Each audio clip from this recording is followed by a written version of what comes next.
하기 나름이라고 생각합니다. 네. 제가 우리 당은 뭐 새누리당 이중대라는 말도 때로는 들었고 민주당의 네. 이중대라는 말도 들었습니다만은 제가 이번 원내대표 되고 나서 이틀 만에 1월 1일 날 팽목항을 찾아갔습니다. 네. 저녁 추하는 날 찾아갔을 때 그 미수습자 유가족께서 저희에게 당부하면서 저희들은 더불어민주당보다 오히려 국민의당을 믿습니다. 세월호 특별법을 꼭 개정안을 통과시켜서 다시 특조위가 구성돼 주고 네. 세월호를 빨리 인양하도록 해주십시오. 네. 우리가 국민의당을 믿는 이유는 더불어민주당이 하게 되면 새누리당이 말을 안 듣습니다. 하지만 국민의당이 이야기를 하게 되면 새누리당도 동의를 해줄 가능성이 높습니다. 그렇기 때문에 국민의당이 해결 가능성이 높습니다. 그 말을 듣고 참 책임감도 느끼면서 네. 충분히 그쪽에서 느낄 때 그렇게 느낄 수 있겠구나. 우리 당이 의원 수는 비록 적지만 하기 나름에 따라서는 캐스팅보트 역할을 충분히 할 수 있는 정당이다. 그래서 또 국회도 리딩 파티로서의 역할을 할 수 있다라고 생각하고, 어쨌든 저는 뭐 조기 대선이 앞당겨져 것이 예상되는 시점에서 저는 대선 전 2월 국회와 4월 국회가 대단히 중요하다. 그동안 여야가 무조건 반대만 해왔던 그런 여러 가지 개혁 입법들이 이번에는 여당이 야당 될 기회고 야당이 여당 될 줄 누가 여야가 바뀔지 모르는 상황에서 저는 좀 지금까지 무조건 반대만 해왔던 입법들이 통과될 수 있는 절호의 기회다. 그래서 그런 데에 원내대표로서의 큰 역할을 해보고 싶습니다. 우리가 5대 분야, 그러니까 검찰, 재벌, 언론, 정치, 사회 5개 분야의 24개 입법 개정안을 저희들이 준비를 하고 있고, 그 중에서도 11개 핵심 법안, 그 24개 중에서도 11개 핵심 법안에 대해서는 1월 내지 2월 국회에서는 반드시 통과시키도록 노력하겠다라는 겁니다. 뭐 재벌 개혁에 있어서는 그 상법과 공정거래법, 그리고 언론 개혁은 방송사법, 공영방송의 이사수라든지 의결 정족수를 너무나 일방적으로 여당이 추천하는 이사수와 야당이 추천하는 이사수가 너무나 차이가 있었는데 그것을 거의 근접하게 7대6 정도로 맞추는 것으로 하게 되면 지금 여야가 뒤바뀔지도 모르는 상황이죠. 이런 부분이 이제 그렇죠. 지금 여당이 여당이 있으니까 지금은 합의가 가능해진다 이거죠. 그래서 방송사법, 그리고 검찰 개혁은 공수처법, 그리고 검경 수사권 분리, 검찰 수사권 분리 그거 하고, 그 다음에 정치개혁은 선거구제, 공직선거법, 그리고 뭐 선거 연령, 또 투표 시간 연장 뭐 이런 것이고, 정당명부제 비례대표도 그렇죠. 그것도 들어가고요. 권역별 비례대표제, 그리고 사회개혁은 세월호법하고 가습기법, 그 정도에서 11개법 정도가 될 것으로 해서 준비하고 있고, 우리 당에서는 국가대개혁위원회를 구성해서 3개 분과, 1개 분과는 개헌분과, 그래서 지금 국회 내에 개헌특위를 백업하는 역할을 할 것이고, 또 1개 분과는 개혁입법분과, 그래서 방금 제가 말씀드린 그 개혁입법을 2월 국회까지 해서 통과시키는 역할을 할 것이고, 세 번째는 수권비전분과, 이건 우리 바로 대선 공약을 만드는 분과를 구성해서 정동영 위원장을 중심으로 해서 우리 원내 의원님들과 원외 지역위원장 중에서 변호사라든지 전문직을 갖고 계시는 그분들 참여해서 국가대개혁위원회를 활동을 전당대회 끝나자마자 바로 시작하려고 하고 있습니다. 근데 우리 최근 어제 며칠 전에 국회의장과 산하 원내대표가 만찬을 하면서 우상호 더불어민주당 원내대표의 제안은 다 통과됐으면 좋겠는데, 우선 오랫동안 상임위원회에서 정체되어 있던 법안, 아까 방송법 같은 겁니다. 이제는 여야가 바뀔 가능성이 있기 때문에 좀 전향적으로 검토가 가능한 법안들이 많이 있습니다. 그래서 그런 것과 또 새누리당에서도 지금 요구하는 법안 같은 게 있어요. 규제부조전 특별법 같은 거. 그런 것을 또 새누리당은 갖고 나올 겁니다. 우리 당에서는 아까 11개 법안이고요. 그래서 각 당이 갖고 나오는 법안을 보고 협상 테이블에서 우선순위를 정하고 네. 서로가 윈윈하는 양보할 건 양보하고 그래서 규제 표준 특별법을 통과시켜 준다든지 대신 우리는 뭐 세월호 특별법을 낸다든지 해가지고 이런 것을 해가지고 좀 이번에는 국민들로부터 좀 잘했다라는 그런 평가를 받을 수 있는 그런 개혁 입법의 통과의 그 시기가 될 수 있도록 이후 국회를 잘해보자라고 합의를 했습니다. 이게 지금 2월 국회가 아마 정말 국민들의 뭔가를 보여주는 그래서 개헌을 개혁 빠르게 국회가 되겠습니다. 개헌 특위가 구성된 것을 빠르게 논의를 시작하고 두 네. 가지 합의를 봤죠. 네. 개헌 특위가 구성된 개헌 특위에 대해서 논의를 빠르게 시작한다. 두 번째는 개혁 입법에 대해서 많이 의결될 수 있도록 노력한다. 이 두 가지 합의를 봤습니다. 네. 지금 우리 안철수 대표께서 결선 투표제 도입을 강조하고 계시는데요. 예. 저는 뭐 원칙적으로 그 문제에 대해서는 저도 그 결선 투표제 법안에 대해서 저 동의해서 찬성 법안 공동 발의를 했습니다. 네. 했는데 어쨌든 50% 이상의 지지를 받는 대통령이 나와야 된다. 네. 이런 거 저도 동감을 하고 있는데 지금 국회 입법조사처에서는 그게 개헌 사항이다. 그렇게 유권 해석을 내렸고 또 어젠가 또 선관위에서는 중앙선관위에서는 이번 조기 대선이 예정되는 시점에서 물리적으로 결선 투표를 지금 시행하기가 어렵다. 이런 또 그런 걸 내는 상황에서 어떻게 또 개헌상이라고 하는데 우리가 개혁 입법으로 내놓지는 어려워서 제가 개헌특위로 넘기는 것으로 이렇게 했지.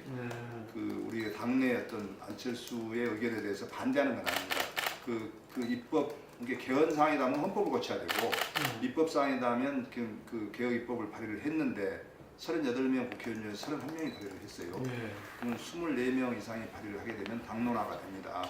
그러니까 거의 당론화가 되어 있는 상태이기 때문에 이게 법이 통과되든 개헌이 되든 이 문제로 접근하되 지금 물리적으로 시간적으로 어렵다는 거고 또 개헌이라고 입법조사처에서 유권해석을 내렸기 때문에 저희들은 또 그날 당일날 의원총회를 했는데 요즘 우리가 전당대회 때문에 뭐 때문에 바뀌지 않습니까? 전당대회 때문에 그래갖고 24명이 안 됐어요. 그래갖고 당론으로 확정을 못 시켰어요. 그 뒷날 바로 최이배 의원이 개인적으로 이렇게 서명을 받아가지고 31명의 서명을 받았기 때문에 당론은 안 됐지만 31명, 24명 이상이 서명을 했기 때문에 당론화되어 있는 법이고 그것이 마치 우리 당내 뭐 갈등으로 이렇게 안철수 대표와 이견이 있는 것 같이 갈등이 있는 것 같이 이렇게 비춰지는 것이 아니다라는 말씀드립니다.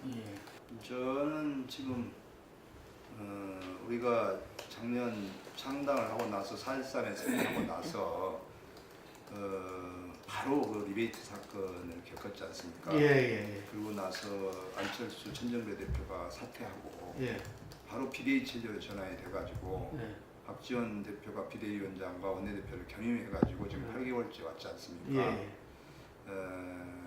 그것이 우리 당 지지율이 비대위 체제가 정상적인 운영 체제가 아니잖아요. 당 그렇죠. 그러다 보니까 뭐 리베이트 사건에 딱 겹쳐서 비대위 체제가 오래 장기화되는 것에 대해서 국민들께서 기대했던 것만큼의 활동을 못했다. 그것이 지지율 침체의 원인이 됐다라고 생각을 하고 있고 이제 전당대회가 1월 10월 치러지면 좀 새로운 신기일전해서 지지율 회복에 노력하겠다라는 생각을 갖고 있습니다. 근데 뭐 5명의 최고위원 지도부를 신청하는 지금 5분이 나와가지고 순위 결정전이 되는 것 같아가지고 약간의 좀 흥행은 이루지 못하고 있고 또 지금 2분 정도 더 나오셔야 돼요. 전국이 지금 워낙 최순실 전국에서 우리 국민의당이 여기서 좀 국민적 관심과 흥행을 불러일으키기는 좀 어렵다라는 측면에서 아주 아쉬운 면도 있습니다. 하지만 당 지도부가 새롭게 뽑히면 다시 좀 새로운 기분으로 새 출발을 하면 지지율이 좀 회복하지 않겠나 이렇게 보고 있습니다. 정권 교체죠. 정권 교체를 하는 데 있어서 앞으로 당을 어떻게 이끌어 나갈 것인가가 대단히 중요하다고 생각합니다. 우리 국민의당을 중심으로 정권 교체하고자 합니다. 그래서 우리 당은 일찌감치 친박과 친문을 제외한 양극단을 제외한 제3의 세력들이 모두 플랫폼에 모여서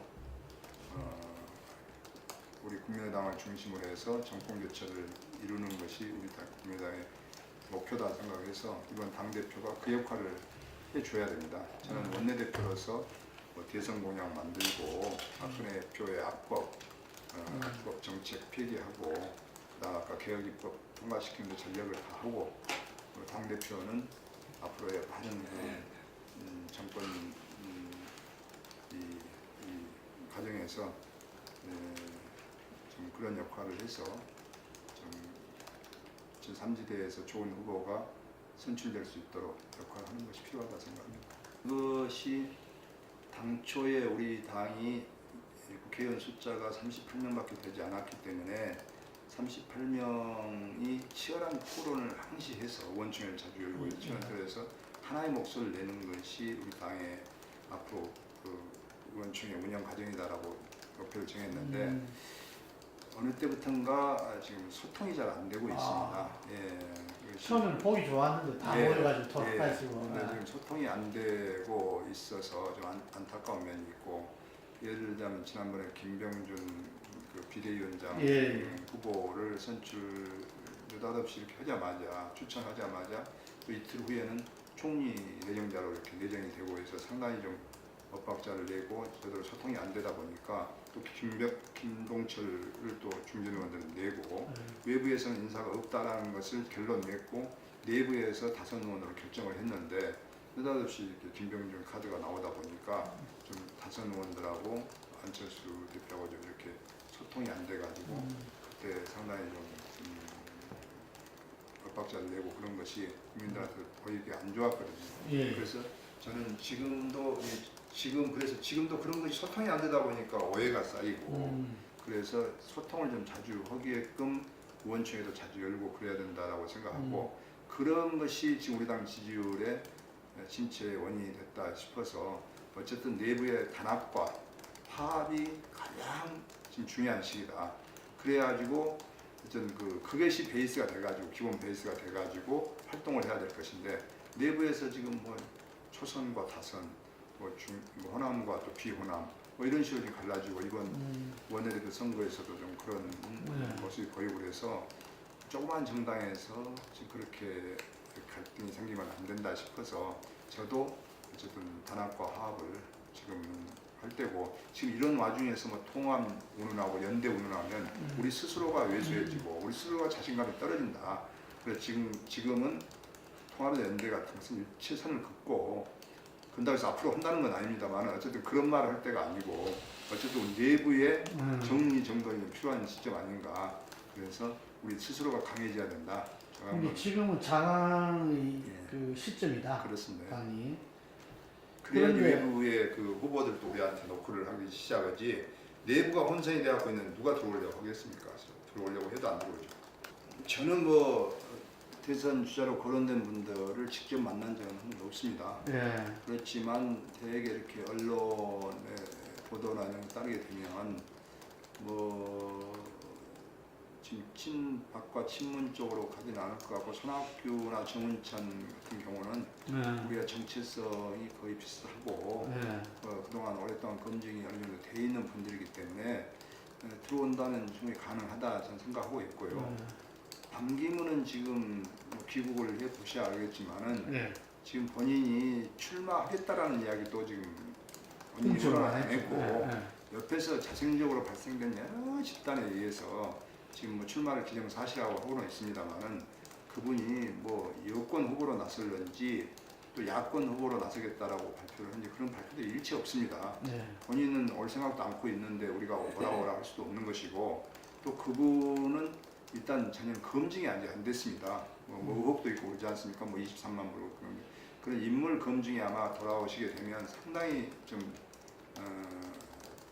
철저하게 이루어질 것이라 생각하고 그런 검증을 통과해야 되고 그 다음에 정체성의 문제에 있어서도 지금 문재인 대표가 계속 보수를 이렇게 몰아서 공격을 하고 있는 것 같아요. 아무래도 1, 2 후보가 되다 보니까 그런 건 몰라도 그런데 본인은 뭐 지금 그 보수의 이미지를 벗어나려고 상당히 노력하시는 것 같아요. 뭐 봉화마을도 가시고 뭐 평목항도 가시고 또 비정규직도 챙기고 뭐 지하철 타고 내려오시겠다 뭐 지금 한 거 보면 내가 보기에는 보수의 색채를 벗으려고 많이 노력을 하시는구나 라고 봤을 때 그분의 어떤 입장 발표가 있어야 될 것 같아요. 출마 여부부터 예, 예. 시작해서. 그래서 그런 게 이루어지고 나서 네. 충분히 이제 어떤 지역 또 정서, 국민 정서를 감안해서 저는 가급적이면 뭐 정체성이 같다고 한다면, 개혁의 의지가 있다고 한다면 전 들어와서 치열하게 경선했을 때 국민적 관심도 불러일으키고, 또 그렇게 돼서 후보가 됐을 때 친박과 친문 후보를 이길 수 있다, 저는 이렇게 생각합니다만은 아직까지는 뭐 그걸 뭐 하겠다 안 하겠다 지금 말할 때는 아닌 것 같습니다. 예. 여권 후보로 나오면 정권 재창출이고 부분이 되는 것이, 야권 후보로 나오면 정권 교체가 되는 겁니다. 예, 그리고 지금 지역에서도 긴가민가 하는 거예요. 반기문이가 저 보수고 저 새누리당 성향 아니냐, 이런 부정적인 생각을 많이 갖고 있어요, 지역에서도. 그렇기 때문에 우리로서 일단 선을 긋는 겁니다. 선을 긋는 거예요, 우리도. 비박신당은 마찬가지예요. 그거는 영남을 기반으로 한 정당이고 우리 국민의당은 호남을 기반으로 한 정당이기 때문에 그 기반인 그 지역에서 상당히 부정적입니다. 연대나 통합에 대해서. 그러니까, 예. 네, 그리고 그쪽도 마찬가지일 겁니다. 네. 그렇기 때문에 지금은 우리 당이 자강론을 위해서라도 자강론에서도 이건 별로 연대나 통합이 있을 수도 없는 것이고 아직 생각지도 않고 있고, 지역 정세가 그렇습니다. 그리고 우리는 그 비박신당에 대해서는 정책연대, 우리가 지금 개혁입법 24개 내놓은 것에 대해서 앞으로 비박신당이 도와주지 않으면, 반대하면 어렵습니다.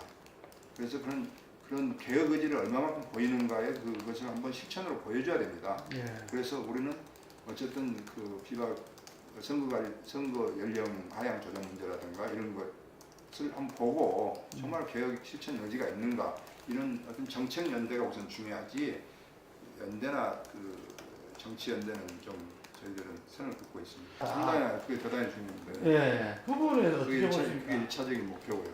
아, 네.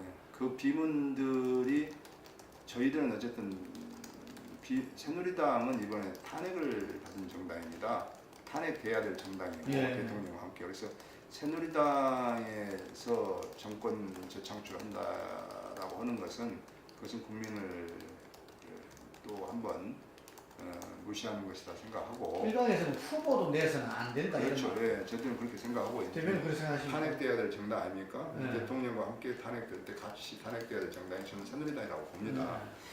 근데 지금 보수 대결집을 위해서 분명히 노력할 겁니다. 네. 뭐 출당시키고 탈당시키고 해가지고 다시 보수 대결집을 했는데 그게 말려들어가서는 안 된다고 봅니다. 그럼 확실히 선을 꺼야 된다. 네, 그래서 그쪽하고의 선을 끊고 민주당하고 국민의당의 대결이라고 봅니다. 네. 그렇다고 봤을 때 민주당의 비문 세력은 우리하고 정체성이 똑같습니다. 네.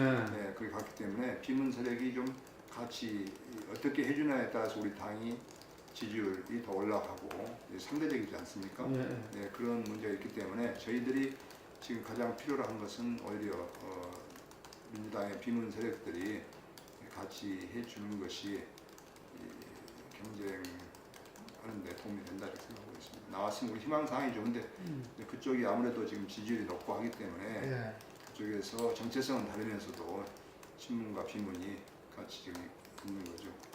지난 4.13 총선에서는 양당제 패, 민주당과 새누리당과 양당에 무조건 반대만 하고 항상 싸움만 하는 그런 것에 식상해 했고, 예. 그 민주당이 아까 제 어떤 패권주의, 친문 패권주의를 청산하지 못했던 그런 것에 대해서 호남 민심이 심판을 내렸다고 봅니다. 그러면서 대안으로 국민의당을 선택했고 국민의당에 대한 전폭적인 지지를 해서 어떻게 보면 국민의당은 호남으로 인해서 또 그러면서 전국적인 정당 지지를 받아서 탄생한 정당이다 이렇게 생각을 하고 있는데, 그 이후로 국민의당이 창당돼서 이렇게 4.13 총선에 승리하고 나서 호남 지역민들의 가장 바람은 정권 교체입니다. 정권 교체의 희망을 보여주는 정당이 되어야 될 것인데, 야, 이 국민의당 가지고는 이 정권 교체가 힘들지 않겠느냐라는 생각이 많기 때문에 가면 갈수록 지금 우리 당의 지지율이 떨어지고 있는 것 아니냐 이런 생각을 합니다. 그래서 호남 지지율을 올리는 것이 난 전국 지지율을 올리는 것이라 생각하고, 또 정권 교체의 희망을 보여주는 것이 저는 우리 당이 살아날 길이라고 봅니다. 그러면 어떻게 해야 될 것인가는 저는 나오리라고 봅니다. 우리 당이 앞으로 어떻게 해야 될 것이 해야지 정권 교체 희망을 보여줄 것이냐, 플랫폼 정당으로서의 제 역할을 하는 것이 저는 맞다라고 봅니다. 그 과정에서 많은 또 아까 뭐 지역 정서라든지 또 후보의 어떤 뭐 여러 가지 문제라든지 이런 것이 다 걸러지고 정리가 될 거라고 봅니다. 근데 앞으로 뭐 짧다면 짧고 또 저는 기간이 충분하다면 충분하다고 생각합니다. 우리 당이 처음에 창당할 때는 8%에서부터 시작돼가지고 예. 26.74%까지 올라갔습니다. 예. 그때 민심에 대해서 지지율에 대해서는 크게 걱정하지 않지만 어쨌든 호남 민심이 이렇게 절반으로 떨어진 것에 대해서는 반성하고 심각하게 받아들여야 된다. 그래서 호남에서 정권 교체의 어떤 희망을 보여줄 수 있는 정당이 되도록 노력해야 된다.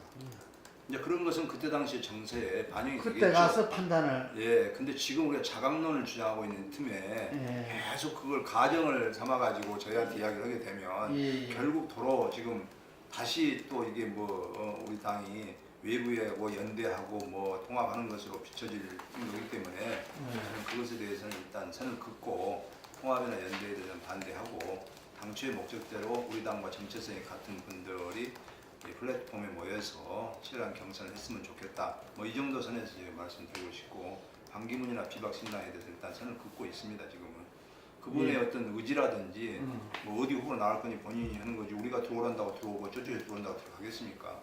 그것은 귀국하고 나서 여러 가지 정책 발표도 있을 것이고 본인의 언행이라든지 이런 것을 보고 그때 당시에 우리보다 더 개혁적일 수도 있는 것이고 그건 모르죠 지금. 방송 인터뷰에서 그 패권주의를 이야기하는 과정에서 저는 친문 세력들에 대해서는 참 훌륭하신 분들이 많습니다. 능력 있는 분들도 대단히 많고 네. 그리고 또 더불어민주당 스펙트럼이 넓어서 친문과 비문의 스펙트럼이 넓은 점도 있지만 친문에서 정말 능력 있는 분들이 많습니다. 네. 그렇지만 저는 친문 세력을 뭐 이렇게 나쁘다라는 게 아니고 친문의 어떤 패권주의를 제가 지적을 한 겁니다. 네. 이번에 개헌 처지 보고서 같은 거 있지 않습니까? 예. 그것도 친문 세력들에게만 공유를 했다는 거 아니겠습니까? 네. 저희들끼리만. 네. 그것이 어제 오늘의 문제가 아니고 쭉 이어져 왔던 것이고 저희가 더불어민주당 최고위원으로 있을 때부터도 문재인 대표에게 그 패권주의 청산해라. 그렇지 않으면 호남 민심이 용서하지 않을 것이다. 라고 했는데도 불구하고 문재인 대표가 그것을 외면해가지고 결국 국민의당이라는 당을 창당하게끔 만든 거 아니겠습니까? 예. 그래서 분당에 책임이 있는 문재인이가 이제 와서 다시 통합하자 하는 것은 저는 통합을 운운할 자격이 없는 분이다. 그러면서 제가 이 친문 패권주의를 청산하지 않으면 더불어민주당은 정권교체할 수 없을 것이다. 라고 이렇게 이야기를 했어요. 그랬더니 이제 그러면 통합에 대해서는 어떻게 생각하냐 해서 내가 방금 그렇게 그 문재인 대표는 통합을 운운할 자격이 없는 분이다. 그리고 그분은 호남인들에게 사과해야 된다. 4.13 총선 직전에 오셔서 4.13 총선에서 호남에서 지지를 거두면 자기는 정계 은퇴하겠다라고 4.13 총선 한 2, 3일 전에 와서 이야기를 했어요. 그렇죠. 그런데도 그 뒤에 정계 은퇴를 하지 않고 왜 정계 은퇴 안 하냐 그러니까 내가 선거에 이기기 위해서 전략적인 발언을 했다. 이런 식으로 해가지고 호남인들을 또다시 우롱을 했습니다. 그런데도 불구하고 사과가 제대로 된 사과가 없었다. 그러면서 저는 그 통합도 하지 않겠다. 우리 민주당하고 국민의당은 통합은 일치하지 않겠다. 생각지도 말아라. 이렇게 하니까 그쪽에서 그러면 통합을 안 한다면 정권교체를 못하는 거 아니겠습니까? 이렇게 이야기를 하더라고요. 정권교체, 통합이 돼야지 정권교체가 가능하다는 뜻이죠. 정권교체, 그래서 내가 갑자기 이렇게 그 질문을 받고 통합을 못하면 정권교체도 못하는 거 아닙니까? 이렇게 해서 정권교체를 못해도 이렇게 정권교체 못해도 괜찮습니까? 이렇게 물어서 정권교체를 못해도 라고 했는데 그 뒤 답변을 안 했습니다. 그 다음 질문을 넘어가 버렸는데 정권교체를 못해도 마치 그 통합은 안 하겠다. 이렇게 지금 좀 왜곡이 돼가지고 그 올리는 것도 TV를 올리는 것도 내리는 것도 다르는데 그렇게 돼가지고 좀 본의 아니게 그 말만 풀었을 때는 그렇게 돼 있어요. 점점 써 있기 때문에 그래서 제가 그 SNS를 통해서 그게 아니었다라는 것을 밝히고 어쨌든 우리 이 야당 의원이 정권교체가 지상의 목표인데 정권교체를 바라지 않는 사람이 어디 있겠습니까? 그렇게 이야기를 하면서 진이 어찌됐든 간에 이 부분에 대해서는 이렇게 사과를 또 했어요. 그랬는데도 불구하고 많은 소위 친문 세력들이 저에게 엄청나게 문자 메시지로 정권교체를 반대하는 의원이다. 그래가지고 호남에 와서 저에게 공격을 많이 해오고 지금도 전화를 모르는 전화 이렇게 걸려오면 받지를 않습니다. 하시는데 정통일전 지상 6년입니다. 예. 예. 근데 그 이번에 정통일전- 정통일치 못하면 예. 정말 전부 다 정치 저는 반성하고 심각하게 생각해야 된다고 생각합니다. 예. 그래서 저는 정치는 생물입니다. 그래서 예. 생물이고 저도 그걸 아까 걱정한다고 했습니다. 예. 저 소위 친박 새누리당이 철저하게 혁신을 한다면 예. 또 민심이 어느 정도 다시 또 올라올 수 있는 상황도 있고 예. 그렇게 되는 과정에서 그 바른정당하고 다시 뭐 재결집을 한다든지 예. 그럴 일은 없겠습니다만 또 그렇게 한다든지 해가지고 한다면 보수가 대결집을 할 것이다 라고 한다면 그런 것을 예측은 어느 정도 생각을 갖고 있어야 된다고 봅니다. 예. 그런 과정에서 야당만 분열을 하게 되면 예. 또 패배를 87년 그때 패배를 가져올 수 있기 때문에 저는 여러 가지 상황을 두면서 오늘 제가 이야기했던 이야기가 내일은 다 틀릴 수도 있고 그렇게 생각합니다. 그래서 제가 뭐 반기문이 우리가 저리가 중요한 게 아니라 지금 우리 국민의당이 플랫폼 정당을 만들기 위해서는 우리 당의 지지율이 너무 낮다.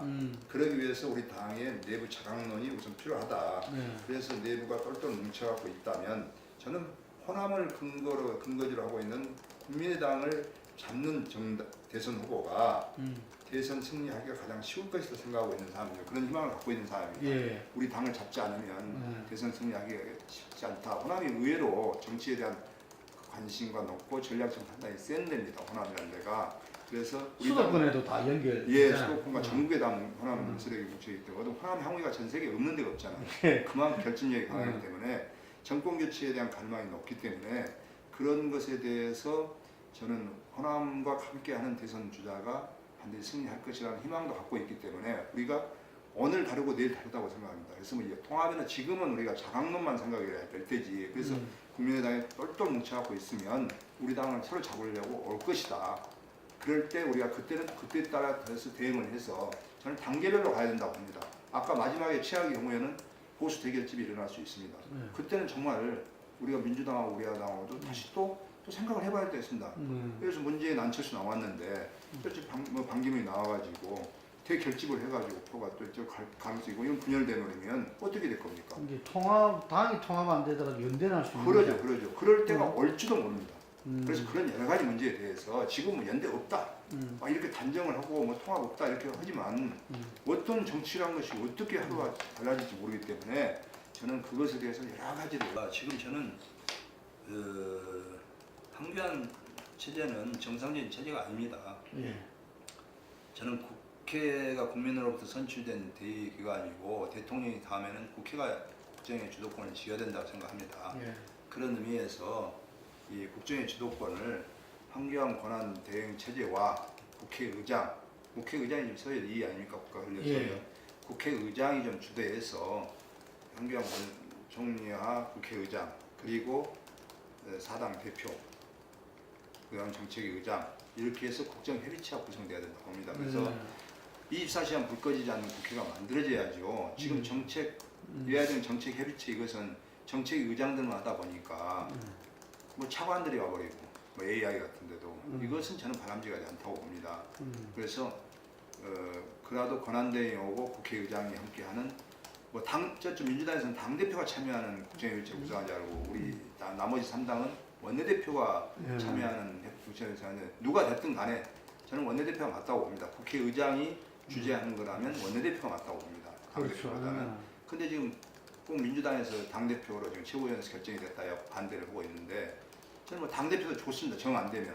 그렇지만은 누가 됐든 간에 지금 국정협의체가 구성돼야 된다 이렇게 생각하고 그래서 황교안 총리와 자주 이렇게 대화를 나눠서 국회가 지금 외교 문제 같은 거 얼마나 사면 초가 있지 않습니까? 그러니까, 예. 그런 문제인데 지금 예하정 정책협의체는 딱 그 범위가 민생, 경제 이게만 있습니다. 저는 남북 문제도 경제고 외교 문제도 경제고 다 경제지 않습니까? 그래서 국정 전반에 대해서 좀 이게 해 나가야지 국회에서 예하정 정책협의체는 민생 경제만 갖고 이야기해서는 안 된다고 봅니다. 저는 사드 문제나 위안부 협정 문제는 다음 정부로 넘겨야 된다고 봅니다. 넘겨야 된다. 그래서 이 사드 문제가 간단한 문제가 아닙니다. 이게. 예. 그리고 이것이 지금 미국 트럼프 대통령도 사드 문제에 대해서 그 관심이 없습니다. 예, 그래서 뭐 내년 예산도 지금 미국 예산이 뭐 2억 불인가 3억 불밖에 지금 서질 않고 있고 그 뭐 사드 자체에 대해서 그렇게 배치에 대해서 그렇게 신경을 안 쓰고 있는 트럼프 정부이기 때문에 저는 이 문제는 우리 미국하고의 방위 체제 문제입니다만은 미국을 방어하는데 가장 적합한 미사일 방어 체제죠. 사드가 사실 한국을 방어하는 데는 그렇기 때문에 지금까지 요청도 없었고 협의도 없었고 결정도 없었던 삼노가 갑자기 성주로 느닷없이 결정된 거 아닙니까? 예. 그래서 야당이 반대하는 것이 배치하는 것보다는 배치하는 게 낫죠. 한국 방위에는. 그렇지만 그거로 인해서 중국과의 관계, 북한과의 관계가 더 악화되고 있지 않습니까? 그래서 그런 문제에 대해서는 다음 정부에 넘겼으면 좋겠고 지금 뭐 일본 위안부 협정 문제도 지금 상당히 그 국민적 비난이 많기 때문에 그 문제도 또 역사 교과서 문제 뭐 이런 문제 같은 것은 박근혜 표약법은 폐기되든지 보류해야 된다고 생각하고 있습니다. 저는 안철수 대표님이 그동안 누누이 강조해 왔었고 양 극단을 제한 어느 세력하고도 대화를 하겠다. 그리고 모든 기득권을 버리겠다. 뭐 최근 확인 안 했습니다. 최근에도 미국 가시기 직전에도 뭐 당명이라도 바꾸라고 참 바꾸겠다라는 그런 모든 것을 내려놓는 자세에서 다 들어와서 선의의 경쟁을 통해서 하게 된다면 좀 국민적 관심과 흥행을 불러일으킬 것이다. 지금 그런 것이 지금 오히려 안철수에게는 제일 필요한 시점이 아니겠느냐. 지금 그렇게 좀 생각했습니다. 아마 그런 생각을 갖고 있으려고 봅니다.